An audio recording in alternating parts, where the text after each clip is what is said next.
So, according to our sadhana challenge this month, today's session focuses on reversing brain rot. So, there are certain terms, not just in Vedanta, but in life, I have to look up to understand what it means. So, I was blessed to learn what brain rot was earlier this year. And now the high schoolers don't see me as an ancient person, but they think I'm kind of cool. And then they taught me 6-7, so I lost respect for all of them at that point.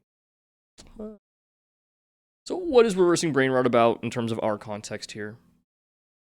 Our generation, and don't make me feel bad by saying I'm not your generation, okay? Our generation, we are privileged and cursed with having so much information at our fingertips. We live in the most information traffic heavy age ever. But coupled with that, we also live in an age of an attention economy, where there are so many sources of information not there to educate us, simply vying for our attention under the guise of educating us so that they can fulfill their own agendas. Whether it's making money, whether it's indoctrination, whether it's influence in a certain way, whether it's stealing our data, whatever it is. That's the world that we live in. Now, as sadhakas, that's what sadhana is all about, to eventually steep myself in being that strong sadhaka. There are certain issues that arise for me in my study. What are those? They come in 3 forms.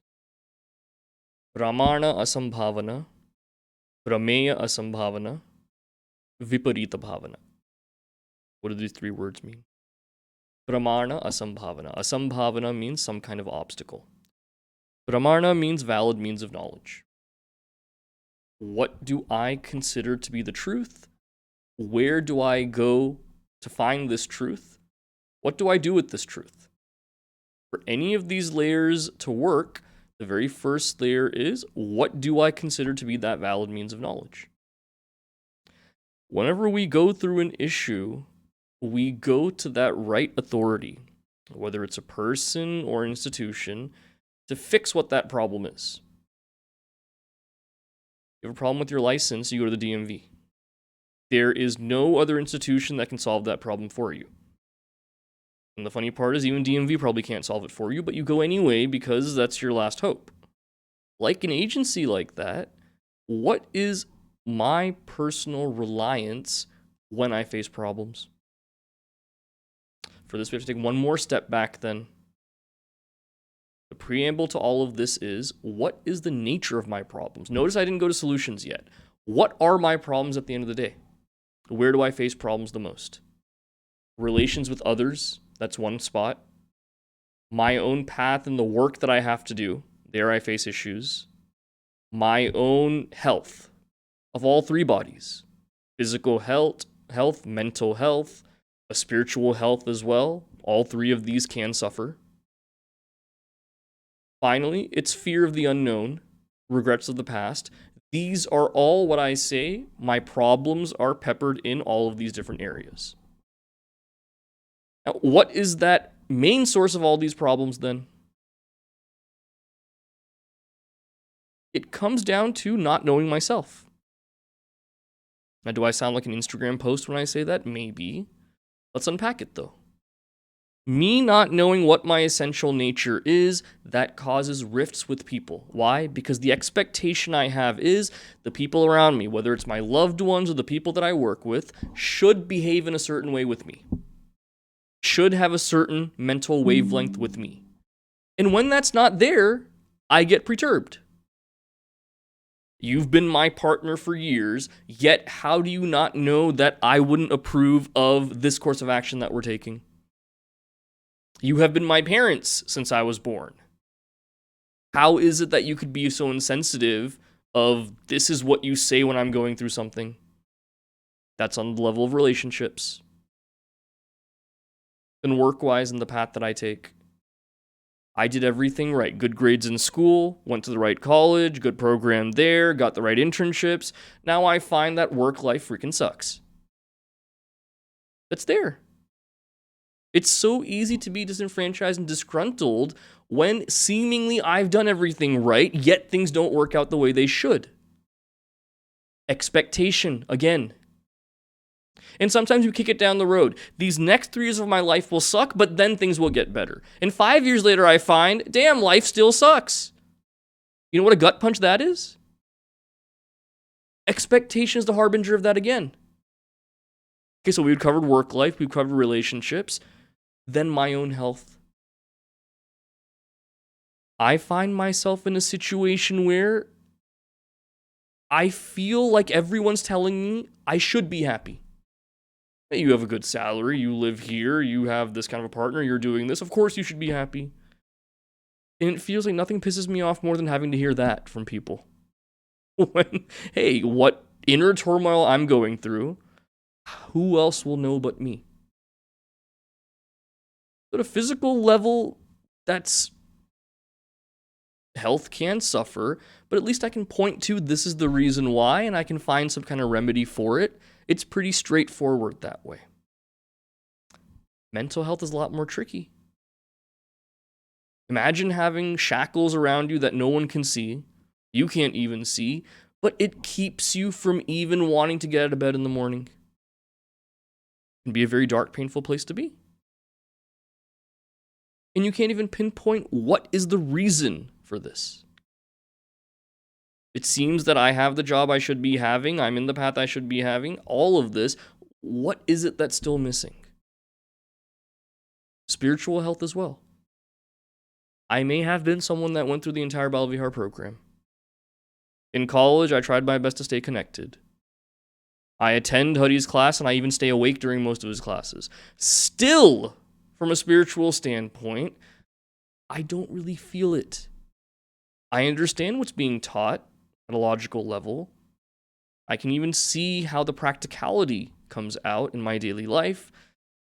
Yet, I don't really feel what that highest benefit of this is. Where am I going with all this knowledge? It's still ambiguous to me. Again, expectation of how I should grow. All of these issues that I just laid out, I kept saying the word expectations again and again. That is the source of all my problems. When I can't even expect my mind to behave a certain way and reliably be a certain way, how the heck can I expect an external person to be a certain way? And even with, I invested so much in the individual, in our relationship, still, everyone is entitled to their own way of thinking and doing. That's something I miss out on sometimes. Then when it comes to those issues of the work I do, expectations are there as well, that I followed a certain template, cookie cutter in a certain way, paid my dues, I still feel unfulfilled. That's expected as well. There is no way to come out of that. That is how it is. Expectations doom me there again. Now, in terms of my health, physical and mental health, there will be dips right there as well. Expecting that, okay, I do all the right things here again, yet I still find that there is some imbalance going on, my mind's just not right. That's okay. First of all, don't blame yourself for that. Second of all, there are methods to go to get help. For all of these layers of issues, based on expectation, Vedanta is not the answer for any of these. Plot twist. Vedanta is not the answer for any of these. If I'm suffering from mental health, going through therapy, medication if needed, some kind of medical regimen, that is imperative sometimes. That cannot be prayed away. It cannot be Vedanta satsanged away. That's not the remedy right there. And if anyone tells you that, do not believe it. And I feel, using my platform at least, I should be at the forefront saying that this is not the solution for it. You need to seek out help from those different avenues for that. From the standpoint of working, as much as we try to apply these Vedantic principles to our work life, we find that there's that chasm to make it practical. Many people come to me, especially chicks. Bhagavad Gita says, work without looking for the result. But then at work, the guy that puts his head down and does what's right versus the guy that's always sucking up to the boss and doesn't do anything, who actually rises in the company? Therefore, this Bhagavad Gita knowledge does not really work. Back up. I'm trying to fit a round ball in a square peg right here. Who said growth in Vedanta, in Bhagavad Gita, means a promotion and a higher salary and things like this? Growth is exhausting my vasanas. If you want the promotion growth and salary growth and all of that, Vedanta won't help you with that, sorry to say. That follows a completely different track. And then when it comes to relationships around me, understanding I can control what I can control, and it's not about tolerating the people around me. Is there a loving acceptance of those around me? Again, it's not that Vedanta tells me what that highest identity is. Now, looking at a text like Srimad Bhagavad Gita, the very first thing it starts with then is, what are my problems? What am I boiling it down to? We can boil it down to expectation. We can boil it down to fear. We can boil it down to attachment.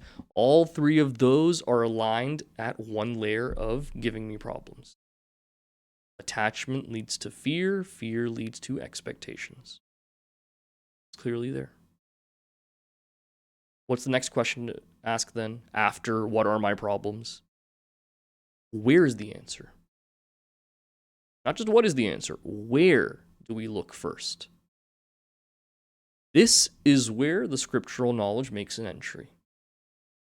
After I've understood my problem is not with that other person, my problem is not that my path sucks, it's on I have expectations, I have fears, I have attachments. Once I come to that point, then Vedanta can do something for me. Because fixing all these other things, there's no way.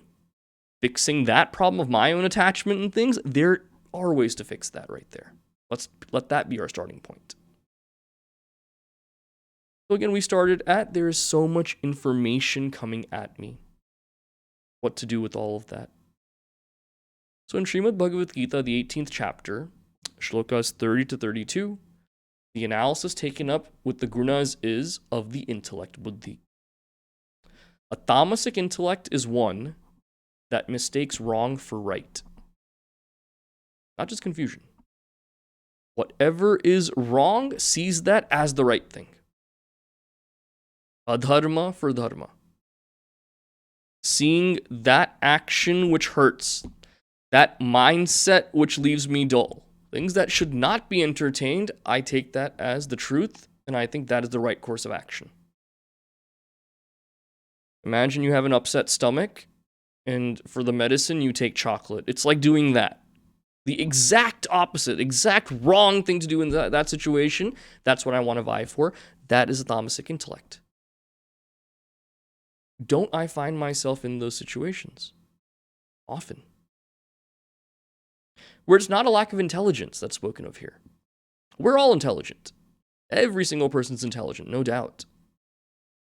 It's, do I wish to use that intelligence, or do I say, no, I want to follow something that's much easier than having to think. I'll just go with what's presented to me. What is a rajasic intellect? A rajasic buddhi is confused by what? Confused by success, confused by failure, confused by gain, confused by loss.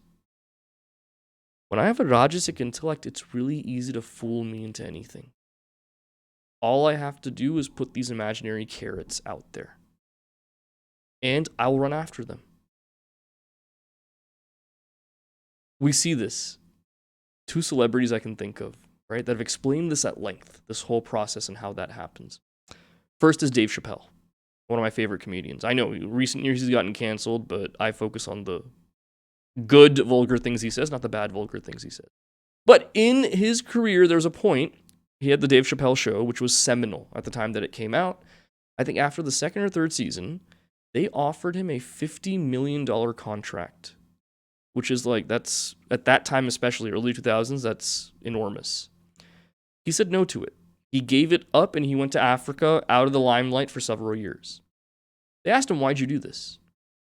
He said, money being thrown at me, I saw that as success. I saw that as an achievement, only to find I was being used for someone else's agenda. It wasn't that my creativity was being harnessed. It was being used. That was it. I didn't feel fulfilled at that point because it was happening. There was an aha moment of, what am I doing with all of this? And he gives an example. I'll never forget this. He says, how do trappers when people are in the deserts then, they go there to trap different animals and hunt and all of this, but when they're staying in the desert, it's hard to find water. The animals know where the water is, but you can't really interview them and say, hey, take me to water. And they say, okay, bro, give me a 20. And they take you. It doesn't work that way in the desert. What do? Those baboons, they take them and they put them in a cage. And baboons love salt. Like you and I love chocolate and sweets. Like salt, a baboon loves so much. They give the baboon as much salt as it wants. And to its heart's content, it just eats the salt more and more. Then it gets thirsty. When they can tell it's completely thirsty, they open the cage. The baboon runs, it knows where the water is, and then the guy also runs after it. They both go to the water, and they take their fill. Dave Chappelle said, I felt like I was that baboon.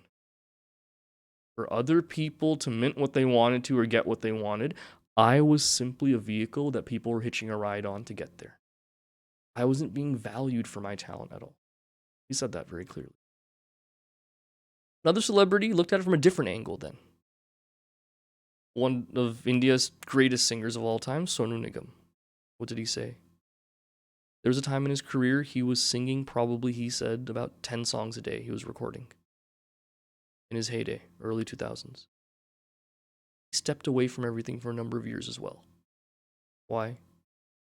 His reasoning was, I was like a human jukebox singing anything, saying yes to every offer of a song that came my way. I was singing crap music. There's nothing meaningful. The lyrics were stupid. The melodies were lifted and plagiarized. There was nothing meaningful going on. I felt my talent wasn't even being used. I wasn't feeling fulfilled with what I was doing. So Dave Chappelle's example, it's someone else is using me for their own purposes, harnessing my talent.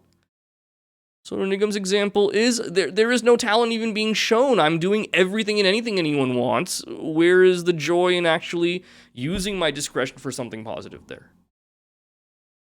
I bring up these two examples to show these two people came out of a Rajasic Buddhi right there. Where despite some seeming success that's there, that's not indicative of me fulfilling what I should be doing or me living up to my full potential. These are just external things that are given to me. I guarantee you go into work and you tell them, if you're indispensable at the company, you say, hey, I want to go take a break, I want to go here, do this or whatever, they'll offer you a raise right away. And people that have dreamt of doing other things, that little raise will keep them there for a few more years. They know that. I'm not saying change your job and do anything drastic. I'm not saying that at all. All I'm saying that is for an example. The Rajasic Buddhi is one that is satiated by petty things like gain and success. It's also shaken up by temporary things like failure and loss. That isn't a strong intellect right there. What is the Sattvic Buddhi? That which knows what to do, more importantly, knows what not to do. That is the kind of intellect that will liberate me. Now, what to do, what not to do, where's that answer coming from? Can't come from my own mind. My own inner instrument is fickle. Sometimes I feel I should do this. When it gets hard, I say no. Sometimes I feel I shouldn't do this because it's wrong, and then when I'm tempted, I can't say no. That's the nature of my mind. I have to go by some pramana, valid means of knowledge. Pramana asambhavana. The obstacle of, does the Shastra have the guidelines for me to live by? That is the first example I have to surmount. That answers this question of, where is the answer? Do I believe my religion as a Sanatana Dharmi has all the answers? Or else we'll hear things in satsang and we'll intellectually appreciate it. Applying it to my own life is very far away. When I was in the brahmachari course at Sandipani, one of my fellow brahmacharyans, his sister was undergoing some disease and treatment. She needed a kidney transplant. So he was calling his mom, and it's been about a few months of the course. So we're getting, bhakti, bhakti, bhakti all the time, jnana, jnana, jnana all the time.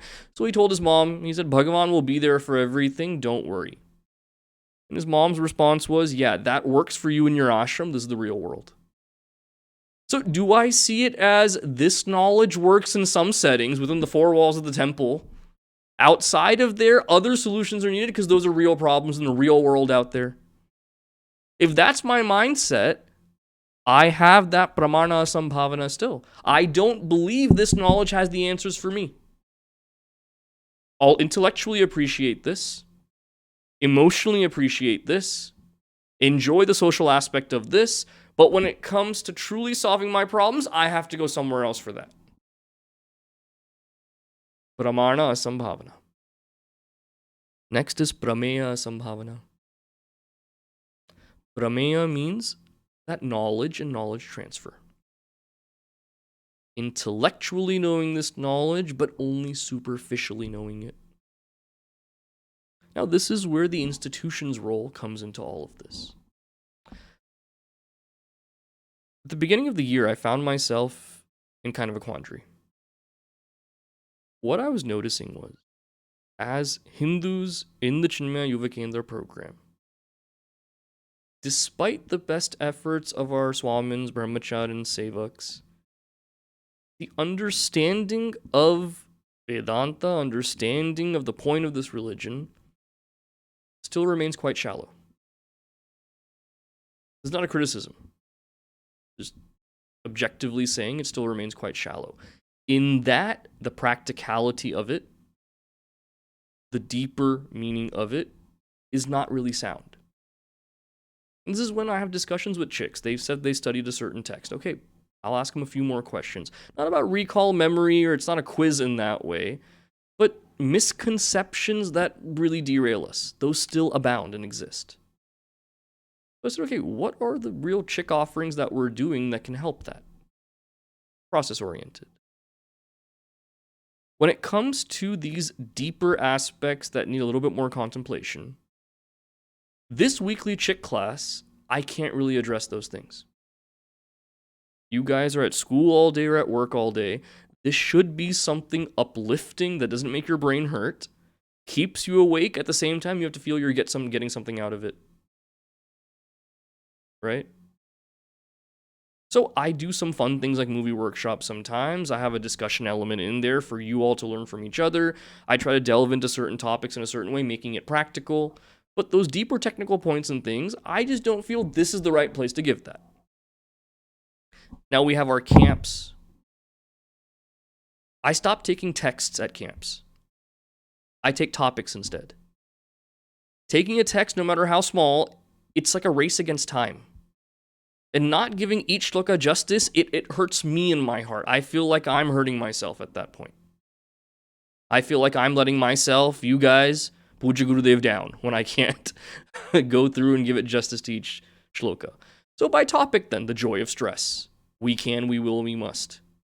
Those look cute on a t-shirt, and it's good and conducive for a camp as well. Two birds, one stone.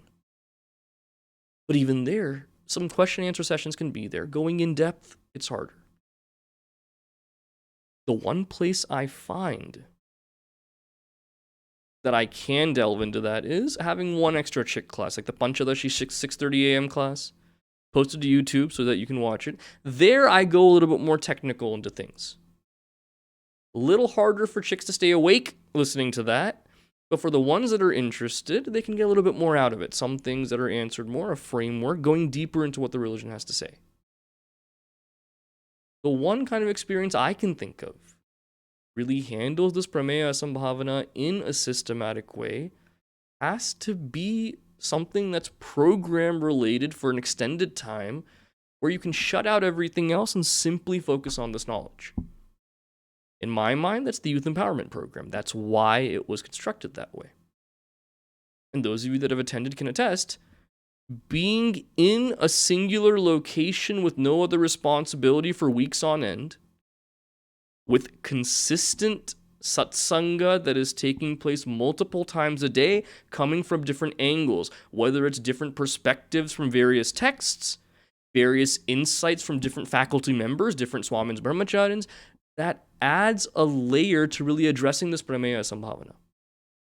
Daily question and answer sessions where you're not holding on to different questions for a while. They're answered then and there. And that learning curve that's so steep, that really flattens a bit more because of that consistency that's there.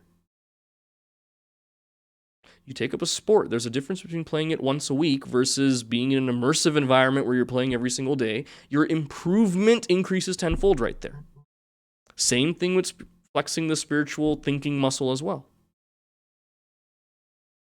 Now, that kind of a program, I'm hoping more and more people take advantage of it, but even that is not feasible for everyone we're seeing. Schedule-wise, commitment-wise, all of this. Even after making that program from an 8-week program to a 5-week program, we still find that that's a feedback. My broader point here is not just to plug YEP. Broader point is see the amount of immersion that's necessary to really address these gaps in knowledge that we can have. Prameya Sambhavana is not very easy to resolve. The most we offer and really try to do is having regular weekly sessions, at least in study groups, to at least stay in that mindset or serve as a recharge at least. But there's something to be said for a consistent study. Every Sunday, I give lectures to the parents that are there while their kids are in Balvihar, okay? Every week, there's Devi groups and study groups that I also facilitate for our members. Even though it's still once a week, both sessions are once a week, whether it's the Sunday satsangs or the study groups and the Devi groups, I can still go more in depth in the Devi groups and study groups because it's not just they're there for a Sunday just to their kids in Balvihar. They're making an extra effort to want to be there to actually take part in satsanga to deepen their knowledge. Intention also plays a role in this. Which is why I'm so proud of chicks for coming even for a Monday session like this. Balvihar, you have to because your parents force you. There's no parent forcing you to do this. They won't even know if you don't show up. Yet you still make the effort despite so many busy things going on. For that, my gratitude and my admiration. But what are we truly getting from it, though? To get the right answers to help me, I gotta ask the right questions. What are those right questions then? That intellect that's capable of asking those right questions has to come to a point of reliance on what this Shastra has to say. That this is the truth, even if I don't know it. Let me go deeper into it. Let's see what questions come up. That trust has to be there in what it says. Now, what role does brain rot play into this? With the deluge of information, so much that is there, I can be fooled into believing anything. Wherever my attention goes to the most, that is where my intellect will rest. And I'm saying that as someone, I am a sports junkie and a political junkie. I can't get enough of that stuff. Still, even today. But I'm also finding the joy that comes from getting clarity from something religiously motivated. That joy cannot be replicated by something sports or politics based. That can't satiate that hunger. And I know you guys see the same thing as well. So where does my attention go to? So what are my problems? We've seen it's grounded in attachment, fear, expectations. Where is the answer? Not just the simple answer of, it's in Shastra, but in what way? What is my intentionality of going there? Third question then is, where is my effort?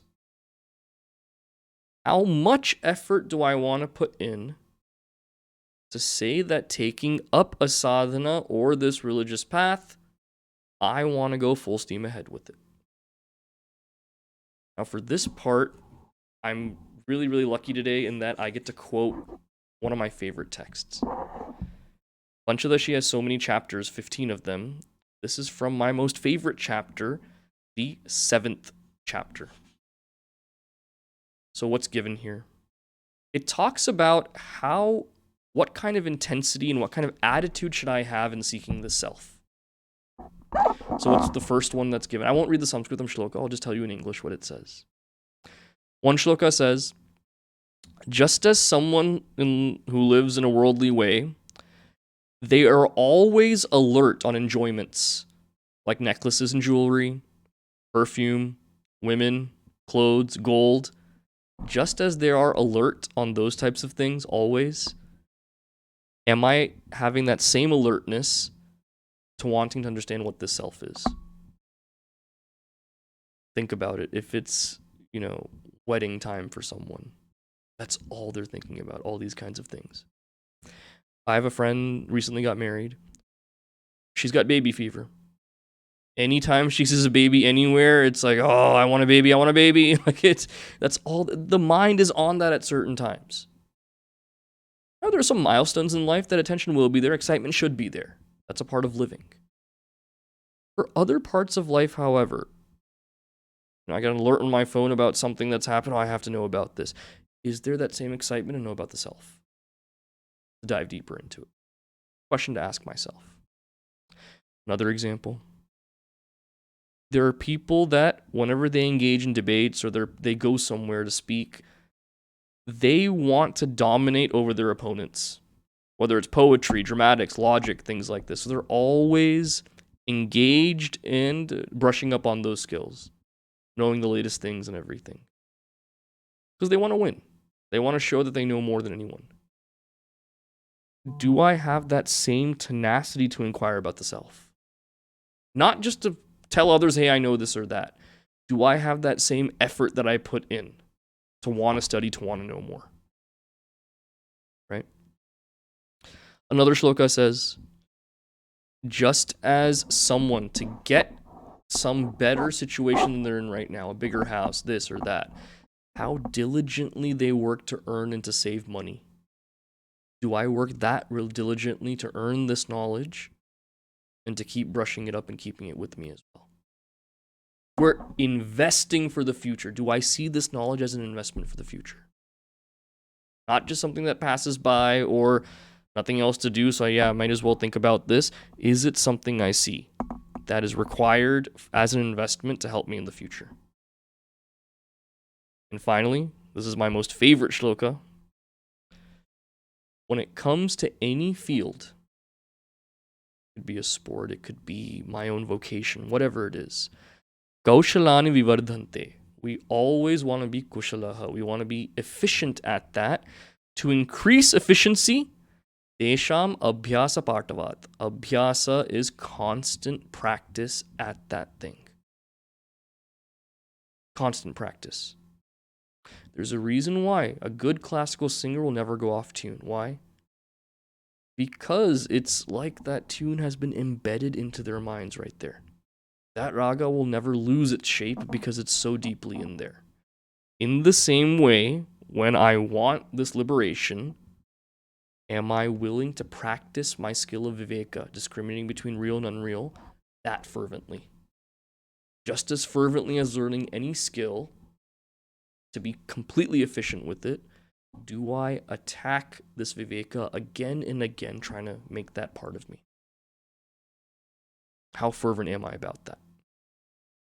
So what is my level of effort in wanting to know this? What is my level of effort of changing my mindset? For some, okay, I can understand this logically, I can appreciate that. This whole thing of sadhana, bhakti, and everything, it ain't for me. It all has to come together.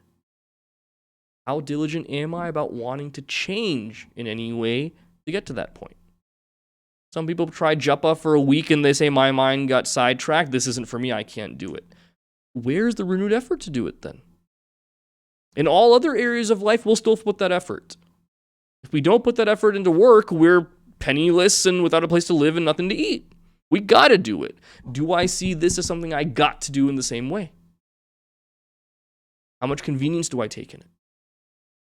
So what are my problems? Where is the answer? Where is my effort? Finally, what am I looking for from all of this? Early on for a seeker, having moksha as that one goal, it may seem abstract. So look for other avenues as my earlier goals and milestones. I want to have a clearer mind that is not bogged down by so many negative thoughts. I want to have a more optimal body, one that does not crave for unhealthy things, so that I can grow in a positive way. I want that mind that is compassionate, does not judge others off the bat, extends that benefit of doubt even when I disagree with someone else. I want that fearless intellect that does not constantly doubt every decision I make, takes practical, educated risks, so that I can succeed and improve. This is also spirituality. If moksha is something that remains abstract, why not these as earlier milestones? Graduating from Sandipani as brahmacharis, the bhava to have is, I am doing this work for Gurudev. When I feel like I'm coming up short with that, when I feel unstable in what the work I'm doing, to dedicate that to Gurudev seems like a lofty, high ambition. So I focus on lower milestones then. Is it that I'm living up to Swami Sarveshananji's legacy here in Dallas? All those people that raised me in this city that are still there working in the mission, am I giving them the best I can?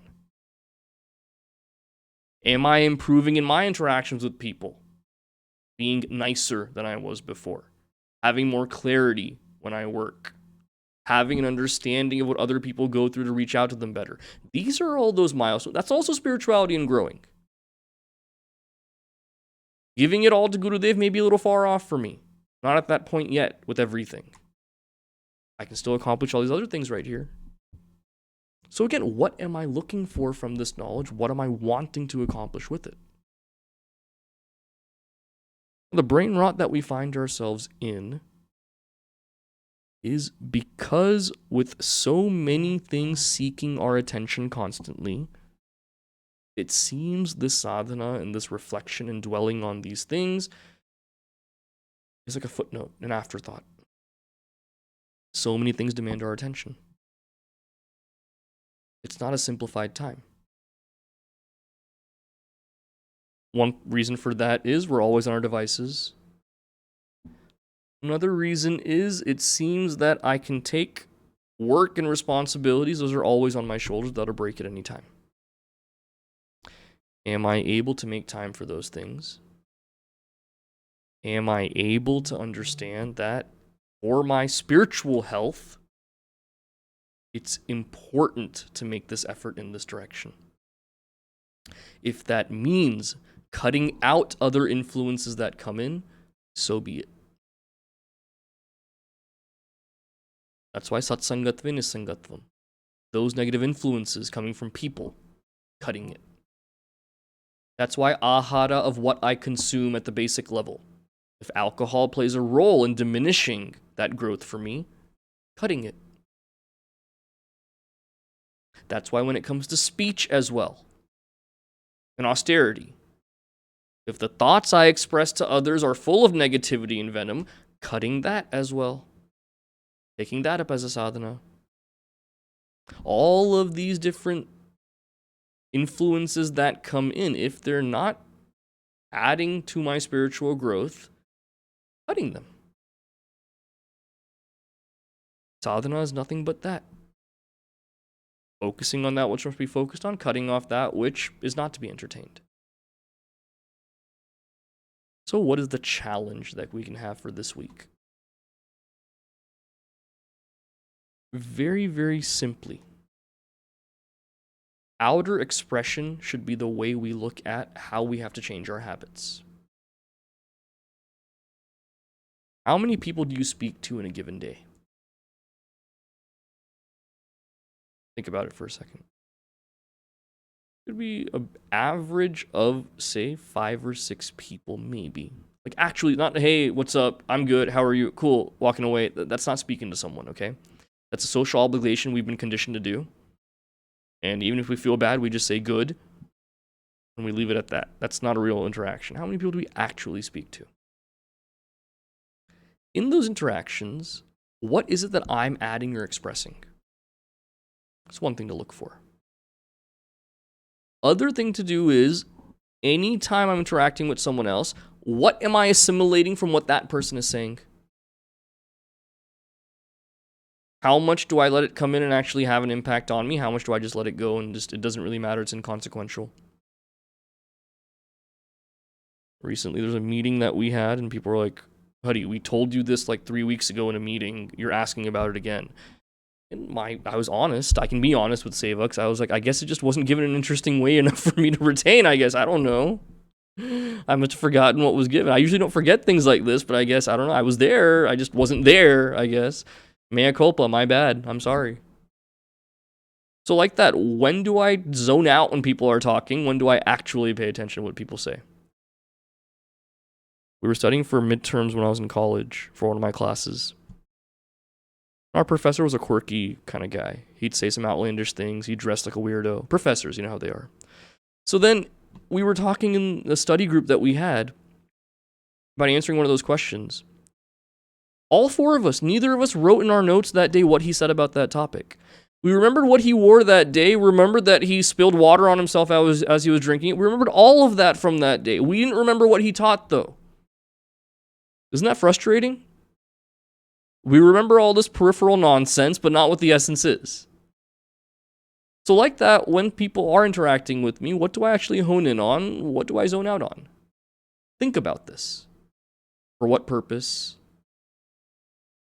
That is causing a lot of this brain rot as well. I've gotten into the habit of so much coming at me, I zone out, tune out, read it for a second, there's no retention, I just move on. If I treat spiritual knowledge the same way, not chewing on it and all, letting it just come into my mind and leave again, there is no point to it. It's not going to help me. Sorry to say. Where's the actual dwelling that's going on?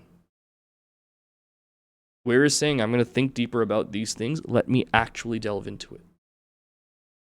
Without that effort, there is nothing that comes out of it. So our first session was fix yourself before you flex yourself. The focus of that was understanding before I'm not cooked in that way, but a fully ripe cooking personality in that way. What do I have to fix before I say, this is what I am, this is what I present to the world? Second time we saw, time to life your style. If I say there's a Hindu lifestyle that I live, food, what I do in austerity, how I give to others, all of this is a part of that. Am I going by something scriptural based and being sattvic in those realms? And today with reversing brain rot, with so many aspects of life vying for my attention, how do I make this knowledge special for myself? Notice I said, how do I make this knowledge special for myself? Not how do I make this knowledge special. It's already special. I just have to wake up to that. What effort do I have to do to make that happen? So with that, you can watch the video again if you zoned out for some parts. But I know some of you will come back and say, yeah, Huddy talks every Monday. I zone out for about 30 minutes of the 45 minutes. That's okay. At least you're being honest. So think about it. And the final video will release on Wednesday. Rounding it out, and that's prayer over performance. That one. Health is getting better. I don't know, this one really hit me, man. I've been sick for a month. Like, I'm more boring than usual almost, but it will get better. I'm telling myself that at least. Om Shanti Shanti Shanti Harihi Om Shri Guru Bhyo Namaha Harihi Om.